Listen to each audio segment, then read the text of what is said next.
Badr, talk to us about the multi-stakeholder approach, because Her Excellency mentioned we're more connected than we have ever been before. We talk about the numbers, 4.7 trillion on market cap of big pharma. How do you, frankly, convince those in the business that this is better business? Assalamu alaikum and good morning to all. Just a quick disclaimer, I'm not a doctor. I was introduced twice this morning as Dr. Jafar, so just to get that out the way. And neither am I an expert in healthcare, but what I am, as you know, Hadley, is a staunch believer in the power of multi-stakeholder platforms to really help to create and generate a multiplier effect, both on funding available, but also on overall impact, to help move the needle on all of our global systemic challenges, including inequitable access to healthcare systems. So just to put things into perspective, so as we know, global healthcare spending is around $9 trillion a year, or about 9% of global GDP. To put that in comparison with, say, primary education, which is at around $5 trillion a year. So it's significant. But when you break down those numbers, 85% of that 9 trillion goes towards the needs of 15% of the world's population. Or in other words, 85%, the vast majority of the world has access to only 15, actually less than 15% of that. And with that in mind, there's no surprise that 2 billion people around the world today do not have access to health systems, to affordable and available healthcare systems. So WHO, I was reading yesterday, WHO gave another illustrative example of just taking Africa, since we've been discussing that on this panel today. Africa carries 24% of the global disease burden, yet has access to only 3% of the health workers and 1% of healthcare spending. So this disparity, I think, highlights the global inequality in health resource allocation that we need to address. And how do we go about addressing that? It's everything that this conference represents and everything that we've heard already on the panel today. It's that multi-stakeholder approach, which ultimately is embedded in public-private partnerships. Now, what do those public-private partnerships look like and why are they there? And when they work properly, what should we see? Well, we should see more inclusive funding and financing mechanisms to the rest of the world that we don't currently have, but also, very importantly, investments in research and development for preventative healthcare. And this is ultimately what's going to move the needle. I think this forum itself and everything that the UAE is doing in helping to bring different stakeholders together across different sectors, again, business, philanthropy, and of course government, but also geographically, really bringing north, south, east, and west coming together to identify where the gaps are and working together to develop those joint platforms for action are really important. Quickly on the preventative healthcare, because this is fundamentally, I think, what's going to move the needle to plug that gap. Obviously, we know that preventive healthcare can save millions of lives and ultimately billions of dollars. But again, putting it into perspective, because we have heard numbers today, so I will give you a few more. WHO has said that just over $10 billion annually in preventative healthcare in low and middle income countries. Now, 10 billion might seem like a large number, but $10 billion annually will generate savings of $350 billion a year and $100 billion in economic benefits. Just reducing global mortality from NCDs or non-communicable diseases by 2% a year will generate $6 trillion in economic benefits in these countries. And it's not just in so-called developing or the growth markets of the world. The CDC in the US said that avoidable chronic diseases account for 75% of healthcare spending and lowers economic output in the US by $260 billion. And prevention could save up to 100,000 lives a year. So the business case, if you will, is a no-brainer, both from a health perspective, from an economic perspective, and from a socio-economic perspective. But the question is, do we have these multi-stakeholder platforms today that are kicking in to address that?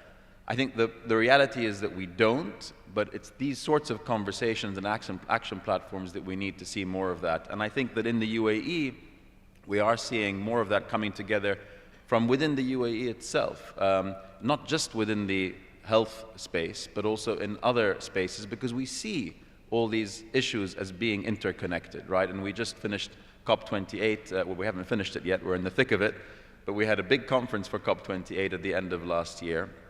And as we saw, the paradigm shift that really Dr. Sultan Al-Jaber championed was about an all-of-society approach, a whole-of-society approach, bringing together different sectors and different geographies to work together to create and generate that paradigm shift in the climate action agenda. And that ultimately led to the UAE consensus. That wouldn't have happened without that approach. And this is exactly the sort of approach that we need when tackling this systemic issue of inequality of access to healthcare. No doubt. One of the wonderful things, Badr, walk us through the possibilities for the public-private partnerships, because I know both as a philanthropist and as someone who's leading the business sector, when it comes to COP28, I mean, you've had ample opportunity to sort of have an eagle-eye view of the possibilities. Just touch on the philanthropy dimension of it. At $46 billion a year, philanthropy or health aid represents around a quarter of all global grant giving. And again, to put that in perspective, in 1990, 95% of all global health aid came from governments and state sector. So, and today it's 20 to 30%. So it's significantly moved. And philanthropy, as we know, beyond the numbers, has really helped the health sector innovate. I mean, everything from the Human Genome Project to the polio vaccine to the contraceptive pill. These have all been, in many respects, funded and fueled by the risk capital that philanthropy has contributed. I've always referred to philanthropy as the forgotten child of the capital system, often seen as a periphery player and in many parts of the world regarded with a high degree of suspicion. But we do know today that philanthropy is dispersed in the trillions of dollars a year, potentially up to $2 trillion a year. But for me, what excites me the most, and I think what's most relevant in the context of this conversation, is the quality of philanthropic capital that can be more patient, more risk tolerant, more equitable in its deployment. And that's why, in partnership with business and government capital, it can help to create and generate that multiplier effect. And I think that in the years to come, particularly in these global growth markets, or the global majority that we just talked about are starved from these healthcare systems that we need, we're going to see far more pools of philanthropic capital available for deployment. For one part, because we're seeing a massive transition of wealth. Globally, $60 trillion is going to transfer from one generation to the next in the coming couple of decades. In Africa and Asia alone, it's closer to $20 trillion. And this new generation, to Her Excellency Mariam's point, is far more attuned to the interconnectivity of many of these global crises. So I see this becoming more relevant discussion on how philanthropic capital can play a bigger role in how we're going to get to our goals. I think the UAE has a phenomenal opportunity to become a hub for philanthropic capital across these global markets, to act as both a convener and a thought leader, and just to bring people together, as we've been doing for the last few years. And there are some great examples already, I think, that the UAE are championing, not least, of course, things like the Reaching the Last Mile and the Reaching the Last Mile Fund, which is for NTDs, or neglected tropical diseases. $1 billion over 10 years it's going to be spent towards. And that's, again, it's a partnership, in partnership with entities, global entities like the Gates Foundation. You have the Jalila Foundation in Dubai, which again has been for many years focused on providing health care to underrepresented communities, health research, scholarships also. The Global Institute for Disease Elimination, or GLIDE, which was a partnership between His Highness the President and the Bill and Melinda Gates Foundation to focus on eradicating diseases such as polio and malaria.